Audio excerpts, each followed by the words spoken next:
After watching film, I think I'm ready to predict this football game. Oh, already? Man. Yeah. I think I'm ready to predict this football game. Are y'all ready to predict this football game? I didn't even prepare you for this. It's not even anywhere on the titles. It's Thursday. We got 9 days before this game even kicks off, but I think I'm ready. Are y'all ready? We don't have another choice. It don't matter. I'm dragging your feet to the fire. Let's go. I was ready in January. Time. Let's get after it. Ohio State, all right, versus Texas. Let's talk about it. Texas versus Ohio State, Saturday in Columbus. Big noon kickoff in town. Arch Manning, Julian Saying, the best wide receiver in college football, the best safety in college football, and perhaps the most anticipated quarterback debut in a decade? Ever? Ever, do you say? I mean, dude. It's Arch freaking Manning. It's Arch freaking Manning. It's week 1 of college football. I can't believe they gave us this much of a taste. I mean, this ain't walking. This ain't dipping your toe in. No, dude, this is jumping off the roof head first into the deep end right here. Full steam ahead. Full steam ahead. I can't be more excited about it. Here's how we're going to do it this year. We got a bunch of categories to rattle off in these predictions for you. They're going to be set in stone every single week, including this one right here. The number 1 key to the matchup, boys. What is it and why does a specific team have an edge? My opinion, I think the number 1 key to the matchup, we just talked about it on the board, can Ohio State force Texas to respect their run game? They failed to do so, in my opinion, last year, even with Judkins and Travion Henderson on the roster. Texas got to sit back, play soft, zone coverage, match everything, pattern match everything, get it all wrapped up under the, and keep everything up underneath. All right, and the only way you can create explosives against a defense that's that good in the box with light bodies is to force them to add additional ones to it. All right, here's why I don't think it happens for Ohio State. All right, here's why I don't think the major key to the game, I don't think Ohio State has the advantage. I trust what Texas did to reload this defense, guys. I went back and looked at it today. They're taking dudes out of the portal. And I wouldn't even say take them. I'm talking about poaching them. I don't even want to tread around it. They went out and found best players at not so good football teams or not Texas caliber football teams and got them in at a position of need. They had a bunch of NFL bodies leave this room last year, added a ton to it, took a Big Ten caliber, like all Big Ten caliber nose tackle out of Purdue, took a best nose tackle out of North Carolina, took a freshman All-American out of Syracuse, guys. They reloaded. Oh, and by the way, added Justice Terry, my number 1 defensive tackle in the class last year in 2025, who I think is going to be an immediate pop on tape on Saturdays. I love what Texas did to fill what I thought was going to be a void this year, and I think they can still stop this run with light boxes, which I think is the key to this football game. I like that. I think one of the other keys is it's because it's a week 1 matchup. We're in a very unique situation where these are two teams that are very familiar with each other. Texas, this will be back-to-back games against Ohio State. Ohio State, this will be 2 times playing Texas in 3 matchups. I think one of the key matchups for this is which coach can make the best adjustments quickest. It's a week 1 game. You have 2 teams that feel like they're pretty similar. You have tape on them, but they're also completely different teams. 2 different starting quarterbacks. The running backs are going to be different. Lots of defenders on both sides went to the NFL draft. Which coach can recognize what the other team is trying to do and how it's varying from what they did last game and can make that and do it to their advantage? I think Ohio State kind of has an advantage in this simply because we've seen Steve Sarkisian offenses go against teams twice in a season. We saw them do that with Georgia, and for the most part, it didn't seem like they ever really had answers for Georgia. Also, we have tape on Arch. We don't assume it's going to be an identical offense, but Sark has a mold. Correct. Sark's been running the same, play action, deep shot, post over, deep over football like offense since he was in Atlanta Falcons OC. I mean, they're running the same kind of concepts with, what they got going on at Texas. So there is an identity there. There's a level of uncertainty with what Ohio State is about to do. Very much also, so. Matt Patricia, say what you want about the guy. I don't know what your opinions are listening today, but that's a guy that came from the NFL. I don't know if you've been to the NFL or watched the NFL lately, but that is a different prep every single week. That is a game of adjustments every single week. All right, so if anybody's going to be ready for in-game, oh my God, here's what they're doing, how do we have an answer for it? It's probably a guy that's been doing that week to week and at the pro level. For me, I think it is how creative and multiple can Ohio State be with Caleb Downs on defense, especially considering, like you just talked about, the style of offense that Texas wants to run, especially their passing concepts, deep overs and posts.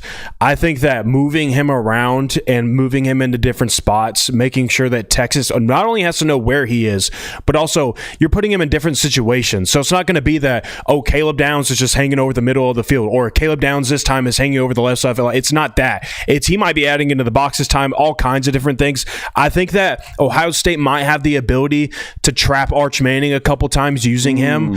But at the same time, I think that, like you just mentioned, that Sark can also adjust on the fly, and maybe he has something for that. I'm sure he will, because you're talking about the best defensive player in college football. I'm telling you what, I don't think there's a better lurker. They do a great, or at least last year, and Alabama did a great job of it too, even as a true freshman, of just letting that guy play free, right? They get to that inverted Tampa 2 and just let him float in the middle of the field. It's terrifying, because it's not just that he's really, really instinctual. Guys, his short area quickness is elite. His ability to make plays on the ball is elite. All right, so, and it always seems like he's making the big play.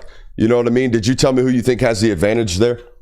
I'm going to give the advantage to the person to the team with the better player. Yeah. In my opinion. I like that.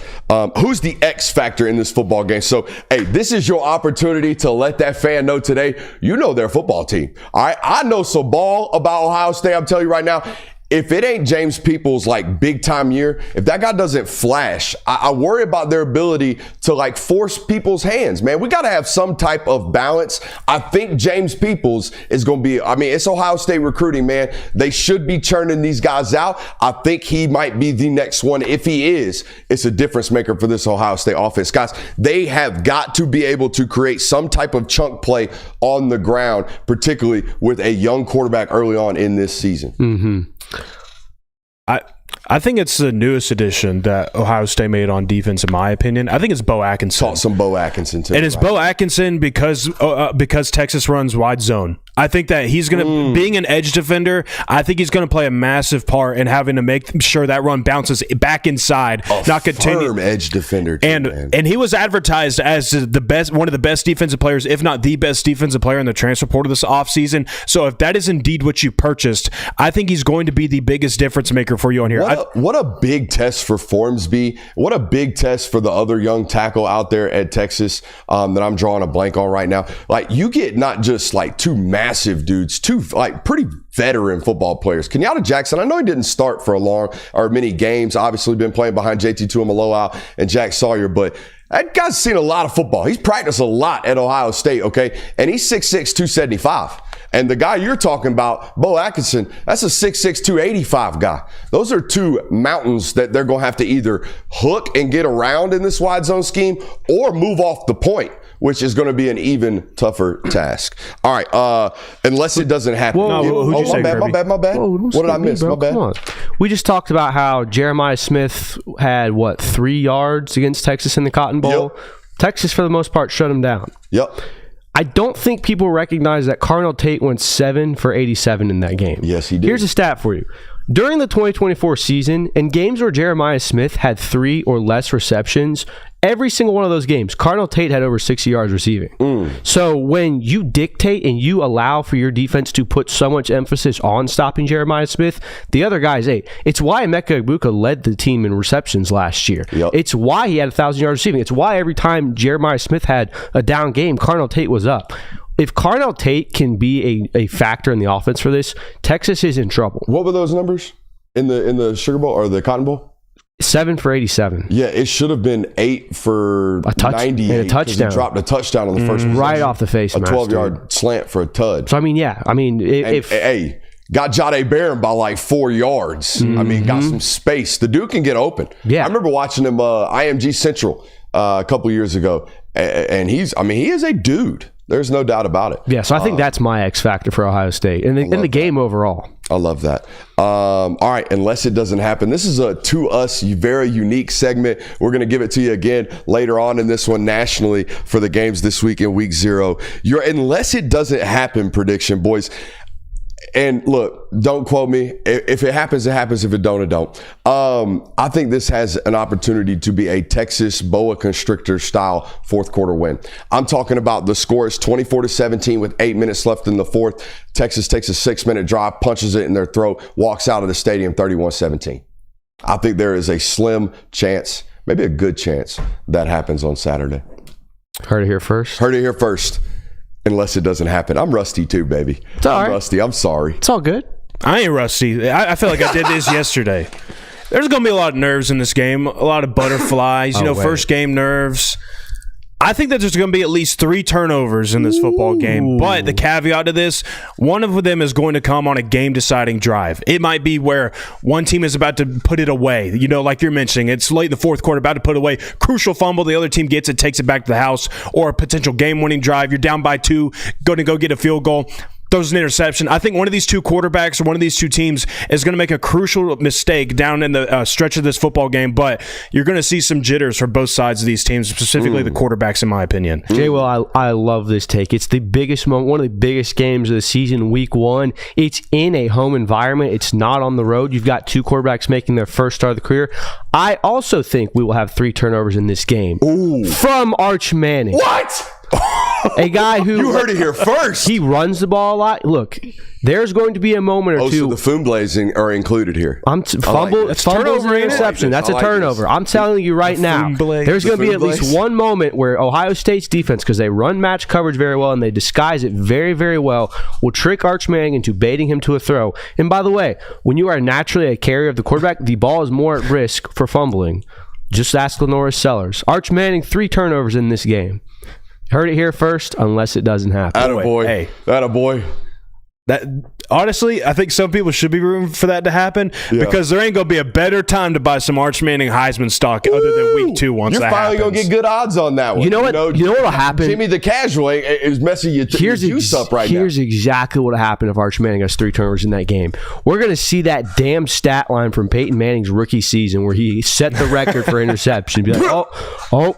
It's perfect. It's aligning perfectly. What's your final prediction, boys? I want to clean up here. I want to go last. Okay. All right. Give me your final score prediction. What do you got? All right, go ahead. So it's a week 1 game, like we said. There's going to be nerves. There's going to be a lot of figuring each other out. We saw a similar matchup of this game last year with the caliber of teams that we had. Was not as high scoring, and frankly, probably shouldn't have been as high scoring as it was. We had a late turnover or a late touchdown to close out the first half, and a scoop and score. So I mean, essentially, it was the 2 teams only combined for 28 earned points.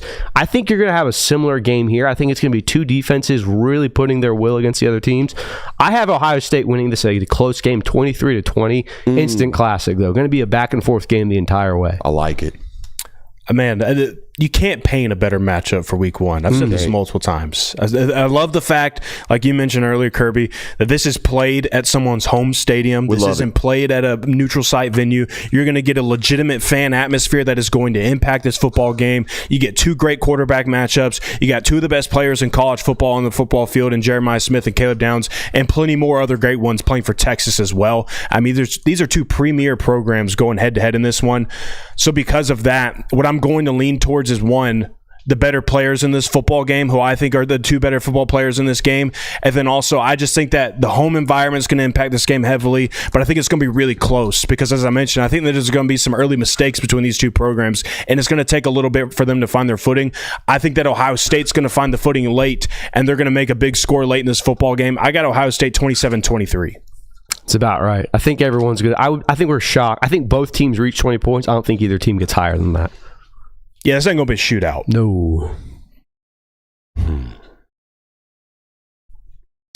You reconsidering? No. I got Texas 24-21 in what I think, like Kirby said, is a possession by possession tight football game. I'm talking about a really, really tight football game, no different than their Cotton Bowl matchup.